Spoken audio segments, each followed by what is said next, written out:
Hey 918ers, it's Geek Boy, and I'm coming to you live from the ultra secret, secure, and thankfully located in parts unknown fan cave right here in the 918. I want to welcome everyone to tonight's segment. Normally this is Geek Speak, but this is the second week we've kind of decided to call it this fantastic week. See what we did there, everybody? Yeah. We do some quotes around that. We did a fantastic week. Yes, that's exactly right. We normally use this to kind of discuss the biggest events in, genre fandom and news stories from the week. But for those who may be new to the Fanboys 918 community, and we have several this week as we inch and claw and walk on our knees through broken glass toward our goal of 500 followers. Well, I just checked before we came live. We're at 496. Oh, 496 followers. Well, one of those, Mr. Eli, is in the chat already. Exactly. Welcome, Eli. Thanks for joining in. So, normally we typically pick some kind of topic and pontificate on it until we either run out of things to say or pontificate, yeah, or our wife shut us down, which is usually it's the second one, not the first. But this week we're going to go a little off format, not too much, but we decided to devote tonight's broadcast to the SpaceX launch from last Saturday and reflect and ruminate on what it means to us. And by us, I mean not only everyone who's tuned in, but also the man joining me in the chat tonight. He is, here it comes, the high priest of the hard drive, the tetrarch of the terabyte, the network nabob. Women want him and men want to be him. My partner in crime for more years than either of us care to count. The IT Geek. How you doing tonight? I'm doing great. Thanks for joining. Thanks for having me, or I guess not even having me. It's always great to get together with you and do these type of casts. And man, I don't know how you can get that out so eloquently every time we do this. I don't care how much I drink. There's just no way I could get that much stuff out without going blah, blah, blah, and sounding like the Muppet Chef. I can say you sounded like Muppet Chef last week. Have you taken care of that? I have indeed, my friend. What do you got there? It's just a little Pinot Grigio, and we had a little chicken for dinner tonight, so it went well with it. And we had Dwayne Robinson just joined us, so welcome, Dwayne. Yes. So we got Mr. Narwhal joining us tonight. I, on the other hand, am not drinking alcohol. We're going to compare notes here on how are we doing on get rid of our COVID belly. Who knew that's all I needed was to stop drinking booze? What a horrible thing to try to get rid of the COVID. That's un-American of you. I don't even know what your problem is, bro. Tell me, man, it brings me to tears almost as much as everyone else. So for those of you that are tuning in, if you, tell them what IT Geek, I normally just tell them how they can help us out and where they can find all of our content and stuff for the we've done a great job in the last week or two where apparently we've gained a lot more followers, and by doing that, you can catch us on our Facebook page here at the Fanboys 918, and as well as you can stop on over to the YouTube channel and do a search for Fanboys 918, and you can follow us and click on that bell to be notified when we put up new content. We're actually streaming to YouTube tonight. I figured we hadn't done that in a while, so we got two of them. So that little flub I did earlier, yep, it's on YouTube forever until I edit it.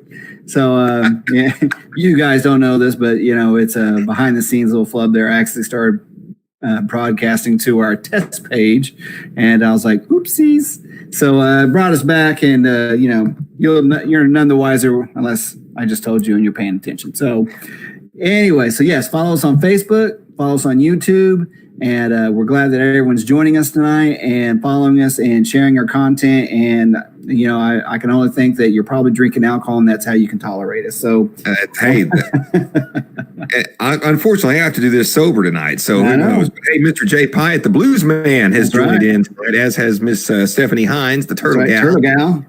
There's a lot of people joining in. It's been a rough week. A lot of folks that were considered, and I'm doing air quotes here, non-essential, have started going back to work. And it's and I just have to say this as someone who works for a business that was considered essential. Right. So I've been doing some home stuff, but I've also been going to the office. We didn't shut down. And so I just want to say with all my heart to those that are non-essential, that are heading back to work, we freaking drive fast now. Okay. We drive fast. Yes. Don't mess it up for the rest of us. Let's see what's Dwayne saying. Hey guys. Hello from the Georgia Command Post. Yes. And Jay says, "Good evening, my friend." So again, I heard Jay was actually kind of the blues man's kind of working some night shifts or everything. So it's glad to see him joining us tonight. Either hopefully he's got the night off, or he's just helping his night shift along with going to hear a melodious voice tonight. That's all the content we have. Absolutely. It's always a pleasure to have everybody who tunes in. I agree. Especially since we're going to talk about something that I found just very moving. And first off, I know a lot of people are going to be wondering why. Why this? Why are you talking about this when there is so much uncertainty and unrest in the world? Yep. To which I would say this is the perfect thing to talk about. I agree. It's very uplifting. It's moving. It's inspiring. To me, it's also a very strong American information, knowing kind of the history of our space program, where it started, where it came from, where it's gone, and where it's going. And, I don't know, we're going to get into this a little bit, but it's just one of those kind of, I don't know, American pride moments, seeing this kind of rebirth of the space program. I know it's not a rebirth in sense, but I don't know. Think about it. The last time we actually saw a launch like this, I don't know. It just something special about it to me is caught me, and I'm very happy to be talking about it tonight. Absolutely, and I think it's important what you said.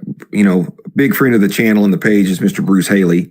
And he made a comment. It's not like it wasn't like watching the Mercury rocket go up or the Apollo rocket go up, but it was, to me, it was space shuttle like. I mean, it was something like that. It was, it wasn't like, oh my gosh, we've never done this, but it was still important. And so in case anyone missed it, this past Saturday, May 30th, 2020, Elon Musk's company SpaceX saw the culmination of an 18-year-old dream, and that's to send human beings into space on a privately built space vehicle.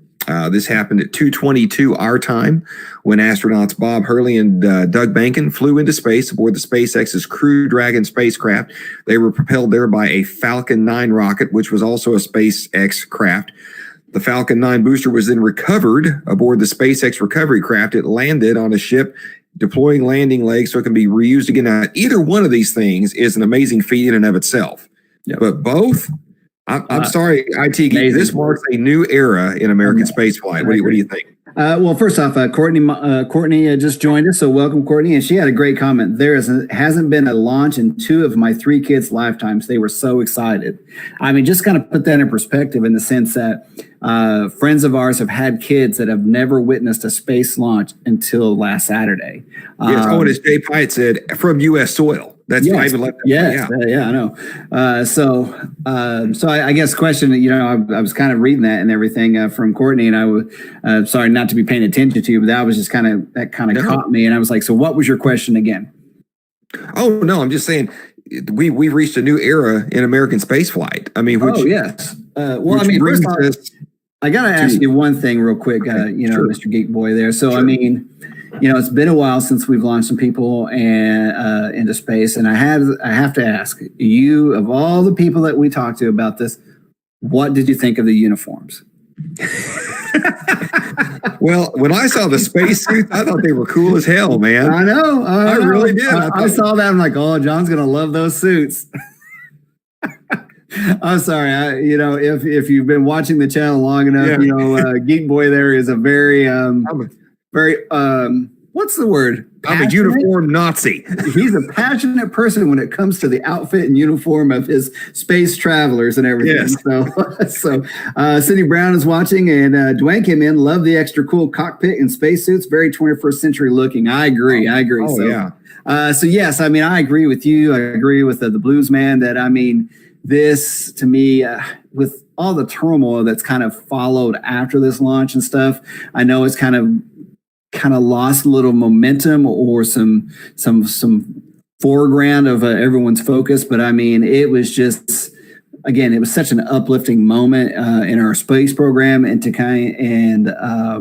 and just kind of witness to that. I mean, I'm almost I am a loss for words at just how exciting that was to me. Well, I mean, it was historic. It was monumental, and I mean, dare I say, it's, as Courtney said, this is something that some of her kids haven't seen in their lifetime. I mean, which brings us to essentially the meat of the discussion: a tale of falcons and dragons, ladies and gentlemen. America has returned to space, and it's about time. I know. I agree. I mean, not to go up on that one, but I mean, the Space Force. I mean, we got to bring it up. Space Force. Yeah. But I mean, if this is what Space Force is kind of envisioned to be, I'm all for it. This is something that I couldn't be more proud of in our history of America, and being able to be part of the witnessing group that gets to see this, gets to live through these moments. And, it's kind of funny. Some of the scenes that you'll see on the screen and everything, it's like, are we watching Moonraker? I mean, yeah. With the nose open right there and everything. I'm like, I just like, wow, this looks like James Bond stuff. It's amazing. I mean, it looks like a freaking ILM shot. I mean, it does. And now we purposely turned the volume down because it's not that kind of thing. But for Stanley Kubrick fans, this video that we have, it's playing Blue Danube. So it's the music that the space plane docks to in 2001: A Space Odyssey. So, I mean, how apropos. We got a lot of stuff in the chat here tonight. I know.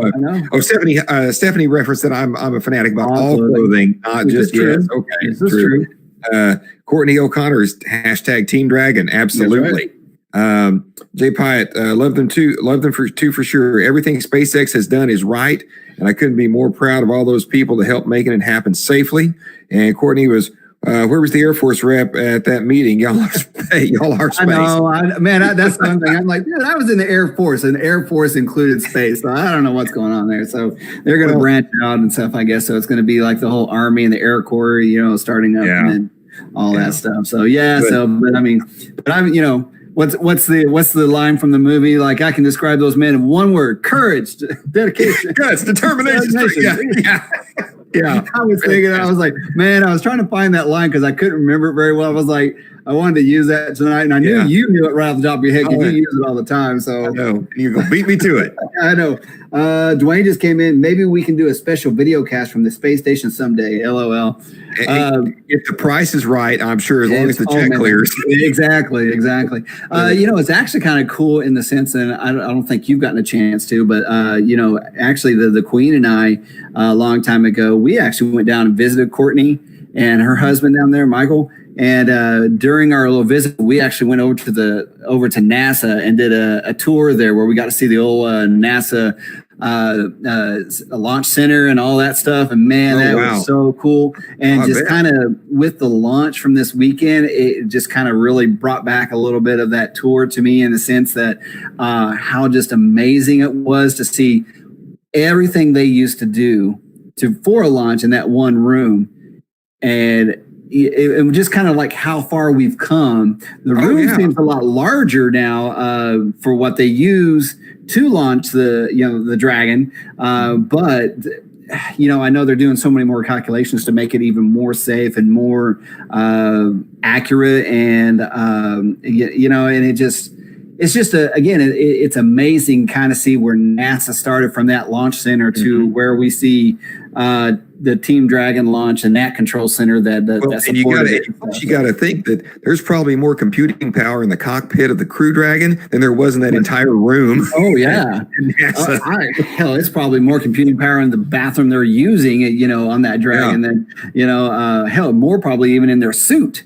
From monitoring and stuff like So that's just crazy. So again, it's such a awe-inspiring moment to kind of see everything that happened on Saturday, and again, where it all started back with the NASA and the Launch Center and all that. Well, so what got you interested in space in general? Wow. So, I guess it kind of harkens back to the basic TV show Star Trek, Buck Rogers, and all that is kind of seeing that, and then getting to see the space programs and the launch. And I mean, I know when I was a kid, anytime anything was going on of a launch, it was a big deal at the school. It was a big deal at the house. And I mean, it was truly a family event when it happened. Yeah. And we all, and what was kind of sad, but very kind of eye-opening is I went and saw the movie Apollo 13, and to see kind of that, seeing the, telling of that story and showing how America kind of lost that interest because it seemed like it was just happening, but nothing was happening during it until there was a tragic incident and risk. And, it's sad to think that it takes tragedy to get an interest back in. But again, here we are. And has it been 20 years? What was it, 10, 20 years? Oh, it's been 11 years since the shuttle flew. So, yes. Shuttle flew its last mission 11 years ago, yeah. Exactly. So it's like, here we are 11 years later, and I guess we're getting that kind of new surge of interest and passion for it again. And I'm just hoping that maybe it doesn't have to kind of die off before for that passion to continue. I know. See, we've also got, first of all, I got interested in space when I was 6 years old.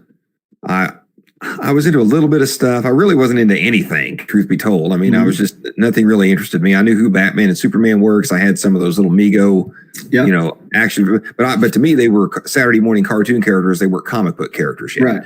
And I went to see Star Wars at the theater. And I've told this story before a couple times on the channel, but it bears repeating.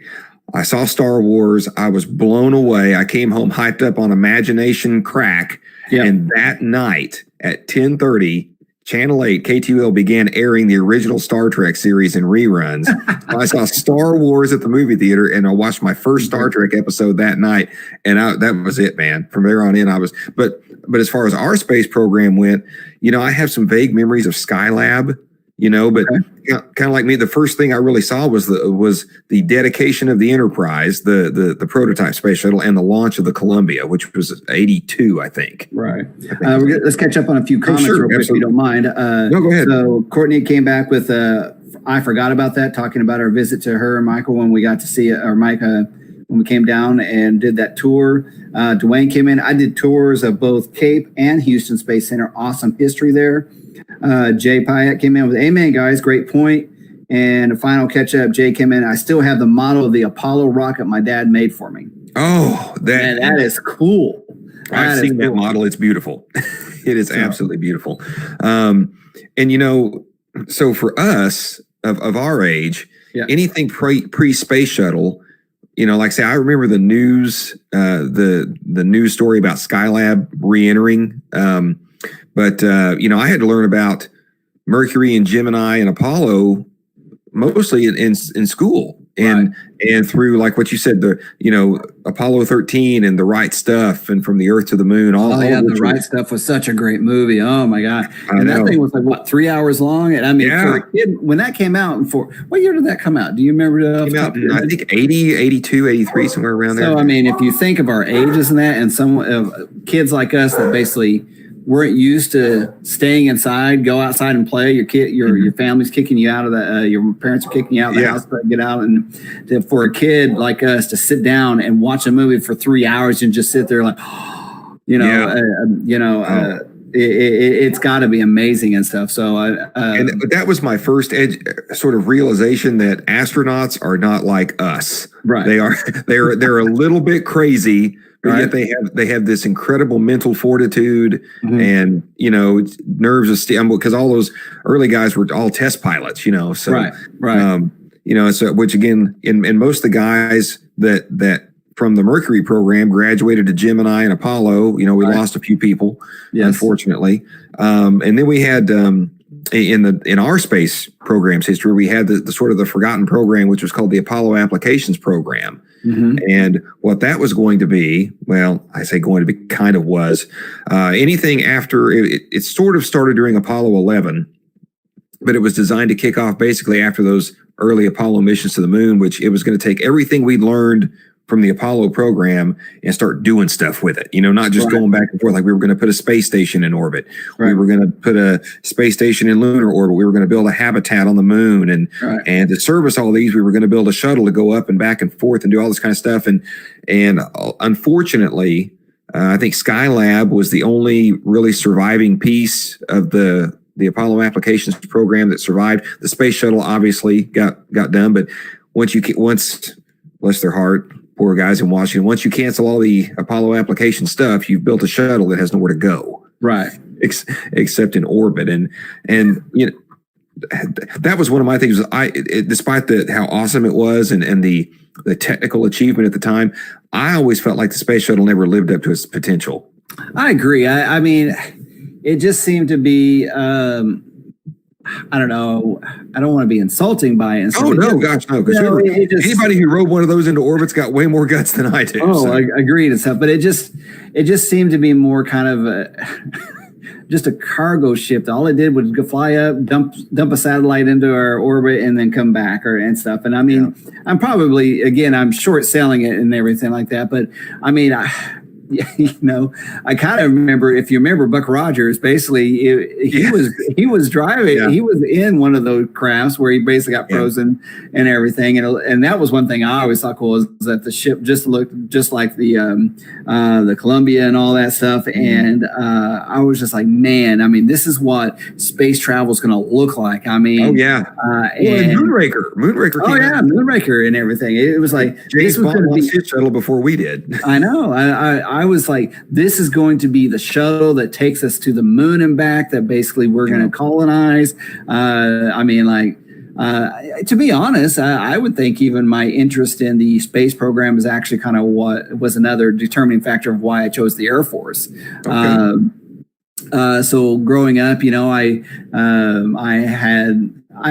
didn't have really medical issues, but I'm quite sure there was probably things that medically I probably would have been not included in selection process for something like that. But I mean, still, just to be part of an organization that had that kind of affiliation was again another just true reason why it was a choice for me, because just to be part of something like that. So absolutely. Real quick in the chat, Jay Pyatt said that his dad got him hooked on everything space when he was a kid. That's good parenting. That's real good parenting. Damn good parenting. Yeah. So, we had the shuttle program that went on, for 30 years. I didn't realize it, but it launched, in the 80s, and it was retired. I think first launch was in 82 or 81, and it was retired in 2011. So it went, that was a long program, but I always kind of felt like that, and because of some side work that the IT Geek and I did this past fall, we had a chance to really revisit the Challenger disaster. Right. It was kind of brought to the forefront of our minds from something we were doing, and I always kind of felt like that was kind of the cutoff point. Like the Challenger disaster seemed to cut the legs off our space program, and we never quite really got them back. No, I totally agree with that. I mean, do you remember exactly where you were at when the news came across? Because I do. Where were you at? I was actually home in bed with the flu from school, and I was, when you get the flu like that, you're home all week, and I was getting ready to watch a game show or something, and they broke in and said that, and detailed it. So yeah. Yeah. So actually, I was at school. I was sitting in actual physical science class, Mr. Lido's class. If you're a roper, you remember his name. When Mr. Wright broke over the PA system and made the announcement, and I was just I remember how eerily quiet the school got. I mean, we were in the prefabs and stuff like that. Mm-hmm. So I mean, when you hear that, and it's funny when you say when you hear that silence just kind of fall. I mean, it's like a weight just comes down in an area, and and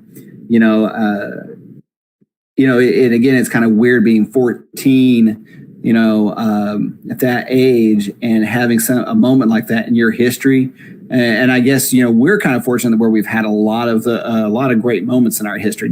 Some of them not so great, but again, like with the Berlin Wall coming down and all that stuff. But that one being such a kind of horrific moment in our young history and everything. It just, again, it's kind of, it's kind of amazing how powerful that moment was to us and how it kind of shaped, I believe, probably our love of the space program and our supporting of the space program of just seeing it develop and then bringing back that excitement that we got to enjoy again last Saturday. Absolutely. And, and I think it also reminded us, just like the Columbia disaster did, when we lost the Columbia, how many years later it was it reminds you, no matter how often these things go up, space travel is dangerous. It is incredibly dangerous. And people that do it are a special breed, at least at this point in time in our history. I mean, people that do it are a special breed. And, so we had the retirement of the shuttle program in 2011, which kind of left us, much like the canceling the Apollo applications program gave us a shuttle with nowhere to go. Right. The retiring of that gave us an International Space Station with no way for us to service it. So, we had to pay for seats on a Russian rocket. Now, how do you think John F. Kennedy would have felt about that? I know that cracks me up. And so when you say that, it kind of it's funny to think that this week. We kind of watch the Big Bang Theory a lot around here. And of course, this week, what happens, they're playing the episodes of when Howard goes to space to the International Space Station and everything. And there's the one scene where he's like talking to Bernadette and he's like, they used to leave dogs up here. It's like, and then of course you see the plummeting to the earth and everything, and he's just screaming. And it's just, again, it's funny, but it's like capturing those moments, just how pure horrifying is that you're just falling to earth hoping that this parachute is going to catch this capsule and slowly drop it into the lowest bidder, baby. And by the lowest bidder, exactly where it's going. It's like, well, who can do this for the cheapest? Yeah. Well, okay, so that's the thing, though. That's where I think that we are now in a new era, because this is not the cheapest contractor. This is Elon Musk's dream. This is Richard Branson, who owns Virgin Galactic's dream. Yep. And even Boeing, because I know that SpaceX and Boeing were both awarded contracts from NASA to develop this when they put the feelers out for this. And I believe, I hope there may be someone watching with more knowledge than me. I believe that Boeing had a catastrophic failure in one of their unmanned vehicle, like one of their test launch vehicles, which has allowed SpaceX to kind of leap over them a little bit. But, I don't think we're going to be looking at, if you looked at the cockpit of that Dragon, if you looked at those spacesuits, I don't think we're dealing with the lowest bidder anymore. No, I agree. I mean, it's funny. I mean, I was talking with some friends at work today, and it was about Elon Musk, and it's like, this man, he's like, you know what? He seems to have the mentality. He's like, well, you know what would sound cool? Yeah, I'm going to drop a couple billion on this just to see if I can make it happen. Yeah. And I guess with that mentality, you can have some really huge failures, but you can even have more gigantic success with that mentality. And and for those that don't know, or if you haven't heard, Tulsa is actually in the bidding for Tesla to be moved into Tulsa, and I think what better fit, Tesla, Tulsa, and stuff like that. Oh, absolutely. So, Elon, if you're actually watching our video, go for it, man. Come to Tulsa. Yeah, come on, bring it on to Tulsa. Exactly. And it's no secret that Robert Downey Jr. has said that he took parts of Elon Musk in his portrayal of Tony Stark. Oh, that's a given. I mean, you see some of the, I don't want to say smugness, but just the cockiness of Tony Stark in those movies and stuff.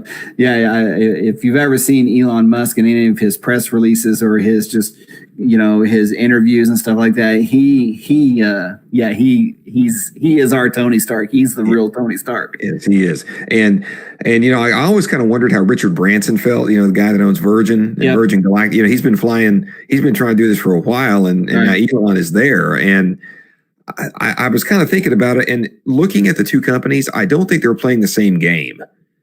I think Branson wants to, he's trying to build a space plane, basically, that I think can get you from, New York to Tokyo in 2.5 hours. Exactly. I think he's trying to build that program. Yeah. Like you said, that basically optimizes the amount of time it takes you from point A to point B, where, it takes you up into the stratosphere or whatever and drops you back down. And basically what was a 2-hour plane ride is now a 30-minute, hop. And that's going from New Mexico up to Canada or something. I don't know. I'm just, I'm making crap up at this point, but I think I'm trying to express that. But it was optimizing Elon. Yes. He has Mars ambitions. He is, make no bones about it. All this is basically the government helping him pay for his proof of concept. Oh, exactly. That is his ultimate goal, is Mars. Exactly. I mean, seeing what we did or what he did on Saturday, I can't really say we. Hey, U.S. That's right. The U.S. did it. I think it's just, again, once that proof of concept stuff that Elon's like, look, I can do this. Investors, my next step is colonizing Mars. If I can do this, why can't I do that? So, it's all that, what's my next step? What's my next challenge? And I think Elon Musk is just trying to prove that he's not just some guy out there. He has true vision and aspiration to take us to the next level in the stars. And at the same time, he's still very mindful, because I was watching an interview with him, where they were, oh my God, you've done it. He goes, I haven't done it until Bob and Doug are back on the ground safe. I'm like, okay, good call. Very good on you, Elon. Yeah. There could be those people is like, I got him to the station. It's a success. But the fact that he's taking the value of their lives and their job and saying like, no, it's not over yet. Then once they're returned safely to the ground, home with their families, then I would consider it as a success. So I agree with you, and I agree, and I like. It makes me like. Not even makes me like, but it really makes me enjoy that Elon is part of that program and spearheading it. We got anything in the chat? We have a few. Laura Finley jumped in. Watching Wonder Midge is in. Jay came in with, I do agree with that too. January 28th, 1986. I was at junior high school in Prattville in science class 2. And Jay Pyatt came in with hashtag Tulsa for Tesla. That's right. So we got another supporter there. Heck yeah. So again, we got to thank everyone who is tuning in tonight. We're really enjoying the comments. Keep them coming. We really appreciate it. It makes it a lot more fun, a lot more engaging for us. And And so let's come back over to some more footage. I've been cutting in and out and everything. So yeah, no. I mean, do we actually have the launch, or do we just have the orbital docking? So right now we're at the docking and everything going on, and so with the video that we kind of are using, it's from YouTube, and so we're just kind of letting it play throughout our conversation and all that stuff. So does anyone out there know? Maybe I cannot find. Is the Dragon Crew capsule reusable? That is a great question. I've Googled it and I can't find an answer. I can't, because everything keeps coming up with the Dragon cargo module because they've made like 20 trips to the ISS with just the unmanned cargo module. Right. I know that the big deal, of course, was the booster that but I've heard that just that booster alone being reusable will potentially save NASA $30 million per astronaut. Right. So I'm like, yeah. I'm just, from what I understand, I would think that a goal of Elon Musk would be actually to be able to reuse this, because that's been his whole, kind of driving force is like, we just keep dumping everything and we're just losing millions of dollars. He's like, why can't we bring it back to Earth and just reuse it the next time? Would it be better? So a couple comments here from Laura. Oh. She was an honors sophomore English. And then Laura came back. Yes, I believe it is for basically is the module reusable. Okay. So yeah, I think it is and stuff. So it would make sense, but I haven't been able to. I hadn't seen anything that confirmed it. And like kind of like what you said, knowing his mindset. Yep. I can't believe that he would make the booster rocket retrievable and trash the cap. Exactly. all those iPads inside it. Exactly. And I'm going to jump back to one of Mr. Narwhal's comments. To me, that blew me away, because you remember looking at the inside of an Apollo capsule, and then you look inside the space shuttle, they had all these toggle switches and all these. I mean, it's like being inside the cockpit of a 747, all these thousands of switches that you can't tell me, what every single one of these switches do. These guys were looking at basically 2 iPad Pros, and that's what they're flying with. I mean, That's incredible. Some of the video we're showing right now is the astronauts have just entered the International Space Station from the rocket and stuff. So the crew up there was welcoming them in. And so that's not to interrupt you, man, but I mean, this is kind of really one of those moments. It's like they made it. They're there. It's half the success is already there and stuff. So again, amazing scene right there and stuff. So. Yeah. Oh yeah. I saw that, and again, I thought I got emotional at the launch. This did it as well.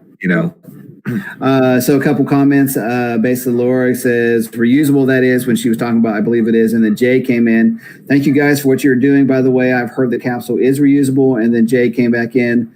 The cargo capsule was designed to be reusable with the mindset that eventually people would be on board it. So yes. So yeah, that's kind of what I thought too. But again, I looked for some stuff before we went on air, and I just couldn't find any articles that said for sure. So my friends that are in the aviation industry, Mr. Blues Man, I'll take your word for. I will lean to their judgment. So what was kind of cool is that I think it's been a few years since this happened, but if any of you guys that are watching are part of the Jinx community out here, where where I'm up in the Fanboy Studios back office.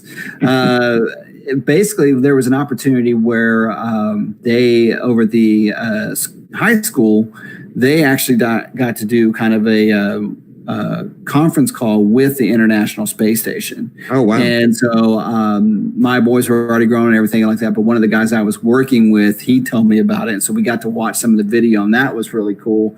And again, the reason I bring it up is it was kind of another one of those moments where I said, man, this is really cool. How special it is that these kids are getting to have this type of moment where they're talking with real astronauts in space. And I know Pistol's all excited about it too. He's like, I want to talk to him too.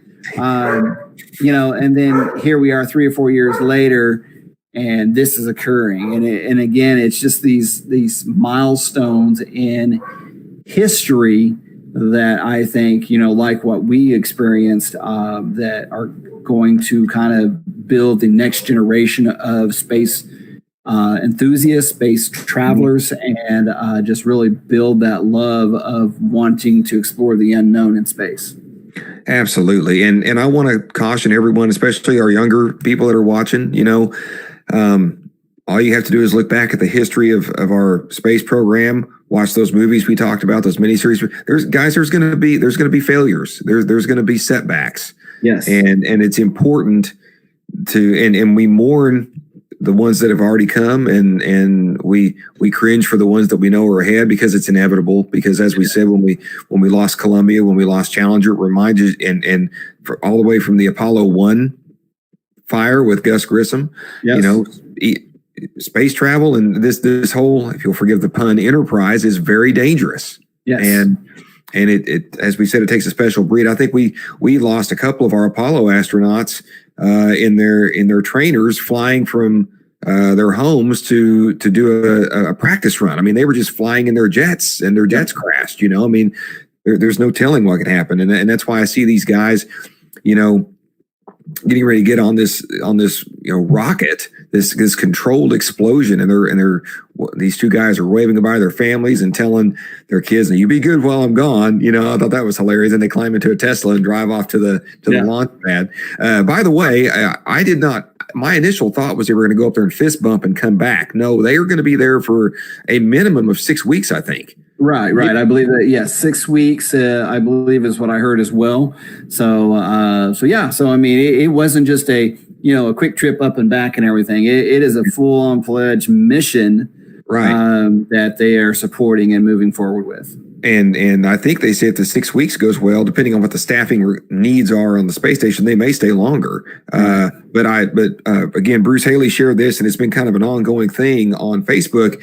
They're going to be up there long enough, gang. We all need to go buy some monkey masks and learn how to ride horseback for when they get back. Yeah, I agree. So I think we're already starting to work a little bit on the Statue of Liberty and just reforming that into the ocean. Yeah.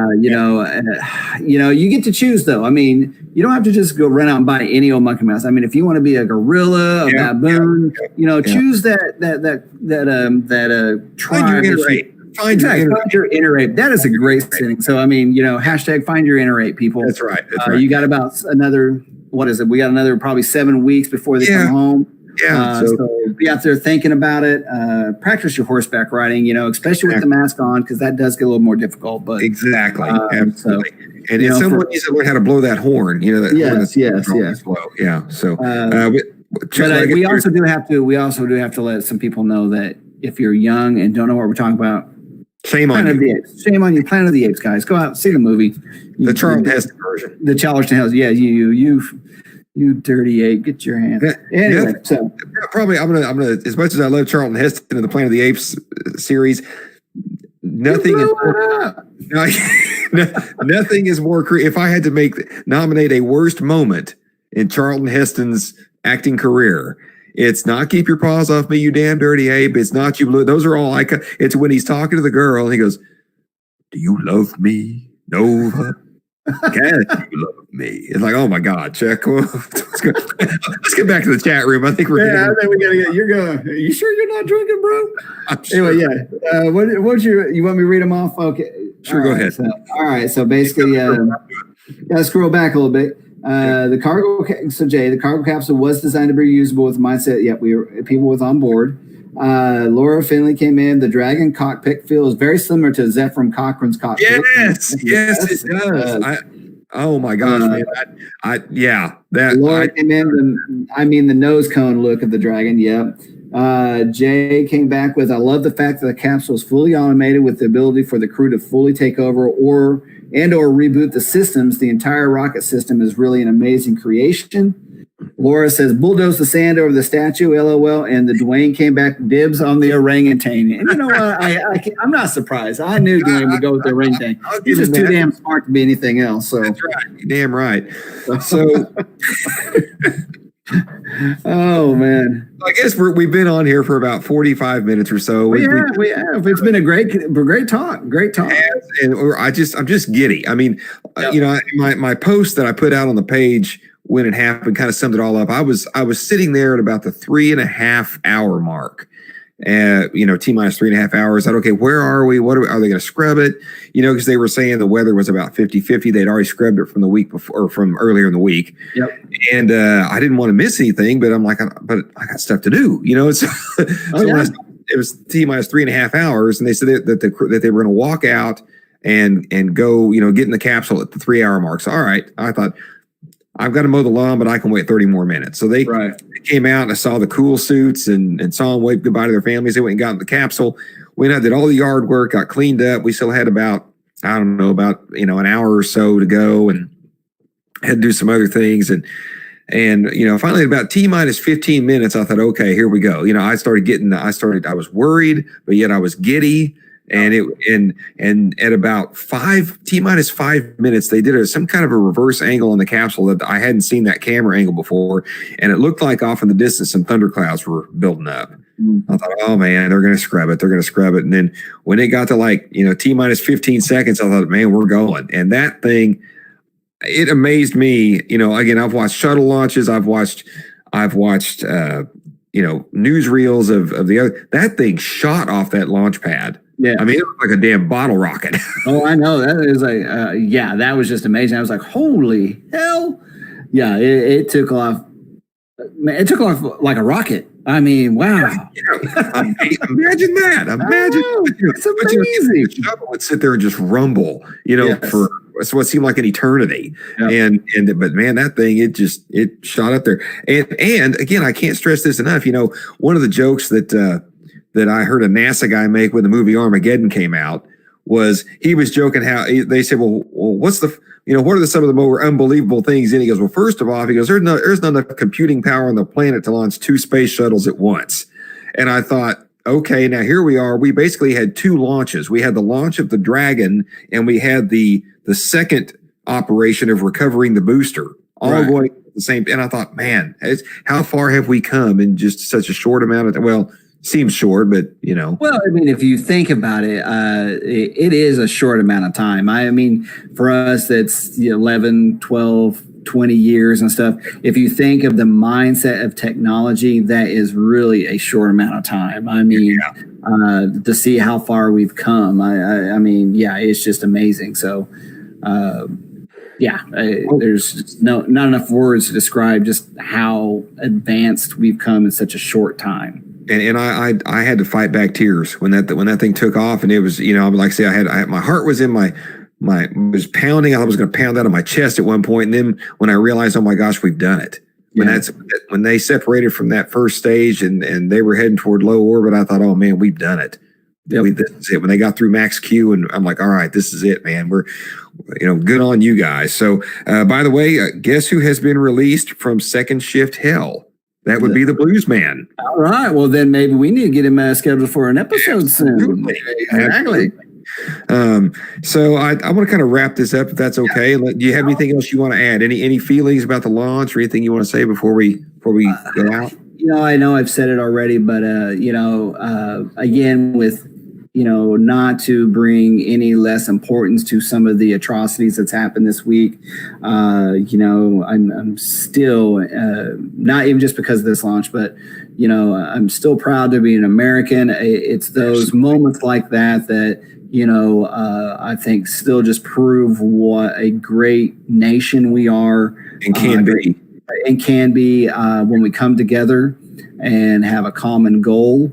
And I know we've come a long way, but I know we still have a even further to go to resolve some issues.